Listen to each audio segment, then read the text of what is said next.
Welcome, listener, to Right Here, Right Queer. I'm your host, Sebastian Nothwell, joined by our guest, TJ Alexander. Hello, TJ. Hello, thank you for having me. Thank you so much for coming on board. TJ is the author of many queer love stories, most recently the Regency romance A Gentleman's Gentleman and its upcoming sequel, A Lady for All Seasons. Woohoo! Now, TJ, which of your books are you most excited to talk about today? Well, I think I'm contractually obligated to say A Lady for All Seasons, but, it's also very true that that is the one I am personally most excited to talk about. I am amped for it. Please tell us everything. Yeah, so it's a sequel to A Gentleman's Gentleman, as you said, but you don't have to read the first book to enjoy the second one. It follows a character that was introduced in A Gentleman's Gentleman as sort of a side character, Verbena Montrose, who, when we meet her at the opening of A Lady for All Seasons, she is desperately looking for a husband as her family is in dire financial straits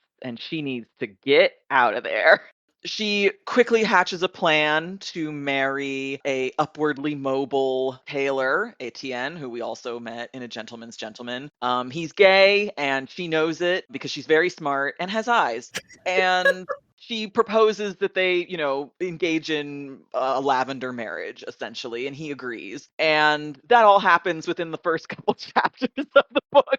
So that's where it would end, I think, in a normal book. But then she is informed that a popular poetess who makes a very decent living writing society verses that allude to the gossip of the day has published a poem that is very clearly about her and her plan to fake marry her friend Etienne. So she goes to confront this poetess and they are both instantly smitten with each other. Flora Whitcomb, the poetess, is just attracted and in love right away. But unfortunately, or fortunately for me, because I'm writing the book, Flora is living a double life. She is a gender fluid person who is also an aspiring, struggling novelist named William. And Flora decides that she's going to have to woo Verbena as William so that they could get married. And at the same time, Verbena is hatching her own scheme to be with Flora, unbeknownst to her that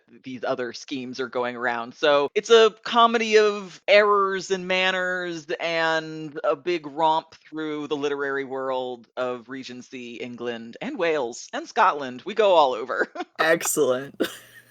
Yeah. All over. I have to say, the society gossip and the roman-a-clef in poetry form really does kind of bring together everything I love in a Regency romance, and both Verbena and Etienne were standout favorites from A Gentleman's Gentleman, so very excited to see more of them, even if reading the first book is not technically necessary. Thank you. Yeah, while we were working on the first book, my editor just kept making, notes on Verbena, like more Verbena. If Verbena's not in a chapter, well, what's Verbena doing? Why can't we see more of Verbena? And I was like, do you want a whole book about Verbena? And she was like, yes, please. So that's how we ended up doing this book. Her schemes within schemes, even in the first book, were kind of legendary, so very excited to see what she gets up to on her own turf. We love a manipulative woman We do! who is really just she's getting in her own way a lot of the times because her schemes can be so complicated, but she's trying her best in a world that doesn't want her to do anything at all. She's doing the most. So you got to respect it. Truly, we do. And while I think we may already have our answer, do you have a favorite character that you've created? I mean, I do love Verbena. She's a great character. I think that, I love all my children equally. How could I ever pick? It's James. It's James from the first book. I mean, I love James Harding so much. I mean, from his first appearance, he really sweeps both Christopher and the reader off their feet. Like, goddamn. Yeah, he's just, no one's doing it like that guy is. I love a stoic, just, straight man, big air quotes there, type of character who lets everybody else sort of play off of him. My sense of humor just gravitates towards that character so much. So, yeah, I think James is going to be my favorite boy for a very, very long time. He is truly a stellar man. So what drew you to your subgenres, starting in contemporary and then moving on into historicals? Yeah, I published a few contemporary rom-coms before A Gentleman's Gentleman came out. And I actually, even though it took a longer time for it to go out into the world, that was only the second book I'd ever written. Really? Yeah, it was the book that I was working on while I was waiting for my debut, which is a contemporary foodie rom-com called Chef's Kiss. That book had been sold and we were kind of waiting for it to come out. And my agent was like, just work on something to sort of keep your mind off things. Stop bothering me, kid. It was kind of that. Keep yourself busy, why don't you? Keep yourself busy, keep yourself from being too anxious, keep yourself from going crazy because a debut year is very crazy.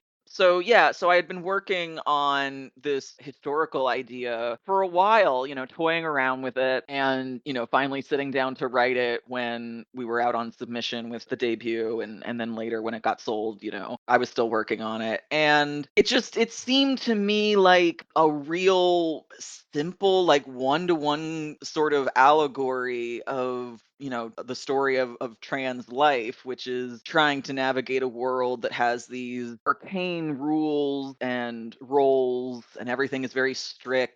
And the way that you act and the way that you dress and the way that you present yourself to the world like determines your reputation, everything that you are is sort of judged by these standards. And I was like, well, that's just the story of being trans in the world.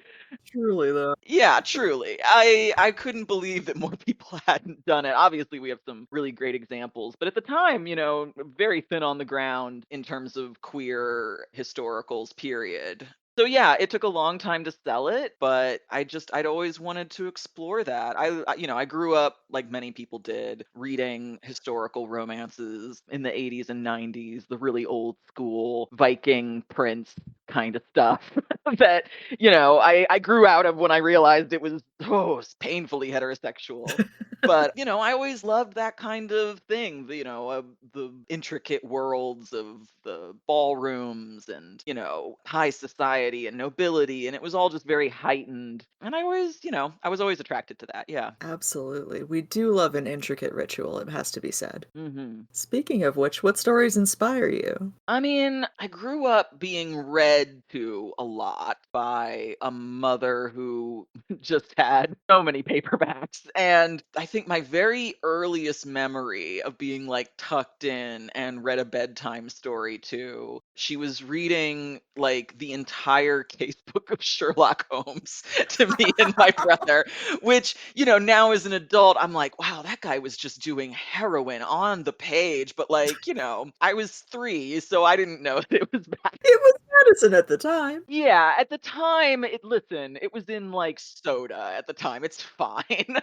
But yeah, I loved the cadence of, Victorian English. I loved the weirdness of, I mean, I think I was much older, like, probably too old by the time I realized, like, oh, Victorian London is a real or was a real place. Like, I had no idea for, the first few years of my life that, like, this wasn't a fairy tale. I thought that these were just, like, a fantastical alien world that had been dreamed up. But yeah, I was like, oh, it's like dinosaurs. It was real. Cool. Oh, wow. That makes it even cool, So yeah, I grew up being read Sherlock Holmes stories, P.G. Wodehouse stories, The Hobbit. Just if there was a dead old white British guy, my mom was reading him his work to us, his seminal work to us. So, how could I not eventually get into historical romance? Almost like destiny it is. Yeah. What are some themes that you like to explore or revisit in your writing? I mean, I think a lot of writers, especially after a few books and you're sort of getting the hang of it finally, I think many writers start to realize like, "Ah, damn it, I'm writing the same thing, the Yep. same kind of thing over and over again. I'm rehashing the same, I don't want to call it trauma, but let's be real, it's mostly the same trauma over and over again." And so like obviously, I'm writing about trans and non-binary main characters. And so so almost all of my I would say all of my stories. I think it's pretty obvious that my stories deal with sort of, if not a coming out, because I don't think I really write coming out stories, but I do think that my work is dealing with finding your place in the world, finding a way to, navigate a world that doesn't necessarily make space for you, and all the different ways that that can look like. So yeah, I think that the first book in this duology, A Gentleman's Gentleman, kind of ends, not to spoil it, but I think there's a bit of a twist to that ending that, I mean, I didn't set out to like challenge like the norms of historical romances, but you have to if you're writing about these kinds of things. You just end up doing it pretty naturally, I think. And so I hope that in A Lady for All Seasons, sort of, even though it's a different kind of resolution, the theme of like, well, it's the Kobayashi Maru, right? It's the finding a cheat code to kind of like, win at romance novel when the strictures and norms of romance novel do not normally accommodate characters like these. They are kind of predisposed to finding a secret third way to solve the problem. Yeah, yeah, and sometimes it's a secret 17th way. Schemes within schemes, Verbena. Yeah, all of them getting in each other's way. Excellent. What drives your storytelling and motivates you to write? Honestly, and I was telling someone else about this in a chat we had recently. I'm a clown type. I'm someone who's there to like entertain. If I'm not getting notes on early drafts from my readers, my first readers saying like lol or like, oh, this part made me actually laugh out loud, then I'm not, how can I survive? I'm trying. I am motivated by getting that kind of reaction because it's challenging. I think that writing comedy of any kind is so much more difficult than writing drama. It's so simple to make somebody cry, especially these days. It's not hard. We're all on the verge at any moment. And that's just, what being a human being in the world is like for most people. I believe that truly. I think that it's so much harder to make somebody laugh and to feel like a little bit of lightness for even a second. I think that that is worthwhile, and I'll keep trying to do it. It is really a joy to be able to bring some delight into someone's life through the time and distance and yet emotional connection of the written word. Yeah, I've been reading a lot of Raymond Chandler recently. I don't know, feels like a noir era for me living through right now. Feels very cynical and very, mean-spirited, which I think noir speaks to a lot of. But it's also like, the greats, Chandler and Dashiell Hammett and all of them, they're funny, They have found little bits of humor to sort of indulge in these horrible stories of people, behaving badly and being just the worst kind of people in these books. There's still like a little bit of, and sometimes it's wry and sometimes it is mean spirited in itself, but like it's so funny. And, I think that that's why those kinds of examples endure, because otherwise it's just such a slog, Absolutely. You need a little bit of contrasting flavor in there to bring it out. Yeah, you need different textures, just like salad, You can't just have Yes. the same thing over and over again. In a similar vein, what do you hope to accomplish with your stories? On like a personal level, I'd love to make a living doing this. My full-time job. I'd love to do it. Haven't quite gotten there yet, but still trying. And as far as like what I want my work to do for other people, I don't know. I think that I used to really be focused on making sure that the reader was taking away a specific thing, that I wanted to impart to them. And I think the more that I do this and the more stories I publish, the more obvious it is that I'm never going to be able to predict what a reader is going to take away from the work. That, as soon as I sort of, pencils down, hands off, I'm out, and it's somebody else's now. It's the world's now. It's the readers, and I can't bank on the fact that they're going to take away one thing or another from it. They're going to create their own meaning out of what they read, and it may not be what I intended, and that's okay, because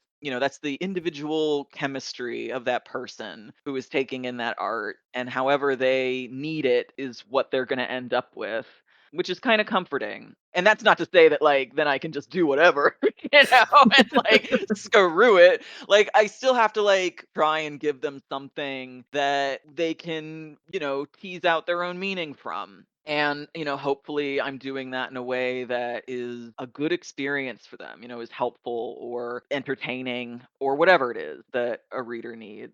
I've been having sort of visions lately of like, in 50 years, is anyone going to remember any of these books that I wrote? And they might not, even traditional publishing is very ephemeral. A copyright lapses, a book goes out of print. And if I'm not around, who knows? Like, this may be something that doesn't have staying power. But for whatever length of time these books are out in the world and people are picking them up and reading them, I think it's still valuable. I think it's still like something that an individual can get a lot out of. I've had people walk up to me and say, like, I read such and such a book, and now I've come out, or I've come to terms with my identity, or I've decided to do this because of what happened in your book, which is, very humbling to hear. And it's also very scary because I'm like, damn, I didn't write this as like a nonfiction thing. This isn't a manual, but like, if that's what someone is taking away from it, if that's what they needed in that moment where they picked up what for them was the right book at the right time, then like, that's pretty crazy. That's pretty great. I love that. It is delightful to be able to have, just like you said, any positive impact on someone else's life. Yeah, not a lot of people get that in their work. So I do feel very lucky to get to experience that at whatever level I can. Absolutely. What advice do you have for aspiring authors? I mean, I don't know. I get asked a lot to speak about finding an agent, the logistics of selling your work, getting traditionally published. If that's what people are interested in doing, my advice to them is just to realize how little it reflects on their work when they get told no. Because you're going to be told no in so many different ways from so many different people and be insulted and degraded to extremes that you didn't think were possible in in the world that you live in. It's going to be so bad. And I guess my only advice to, and I guess this doesn't even just apply to people who are trying to go through the traditional route. It applies to, I think, anyone who's putting their work out there, at the risk of being told, like, well, I didn't like this, it sucked, why can't you be a better writer? Why can't you write the things that I want you to write? Why can't you do this differently? Or why wasn't this, told a certain way? And I think that the benefits of human connection, which is, what all art hopefully is trying to aspire to, the benefits of once in a while getting a really nice email from somebody who says like, hey, this book helped me like get closer to my kid, or, this book made me pick up the phone and call my sister for the first time in a really long time because I know she's been dealing with some of the stuff that these characters were dealing with. Like, that is the sort of thing that you just have to keep your eye on. And to internalize all the other stuff that when you're being told no, no, no, no, this is bad and this is wrong and you shouldn't be doing it. It's just, don't take that personally, because I think that if you didn't have to go through that part of it, if you didn't have to believe in what you were trying to say and what you were trying to do with your art to the point where you were feeling like it deserves to be in this world despite how difficult it is to get it out there, then I wish it weren't so hard. I don't think it needs to be so hard. And it certainly, I don't think, toughens you up in any way that is making you a better artist by doing it that way. My advice is that like, you're not alone. Every person who's trying to put something out there that's a piece of themselves is going through this to some degree. And it sucks, and you're not crazy. It's life in the arts, and we're all in it together. Yeah, yeah, and I mean, that extends to all arts, which include, like, walking down the street, you know what I mean? And finally, where can readers find your books if they would like to learn more? They can find my books at any cool store that sells queer books. If you have a local indie, check them out. Indies apparently love me. I'm an indie darling. And yeah, all the major stores as well. They can find all my titles and all the buy links and all that good stuff at my website, which is tjalexander.com. Excellent. Well, thank you so much for coming on, TJ, and we're looking forward to A Lady for All Seasons soon. Oh, thank you. Thank you very much. Thank you for listening, and we'll be back next week with more Right Here, Right Queer.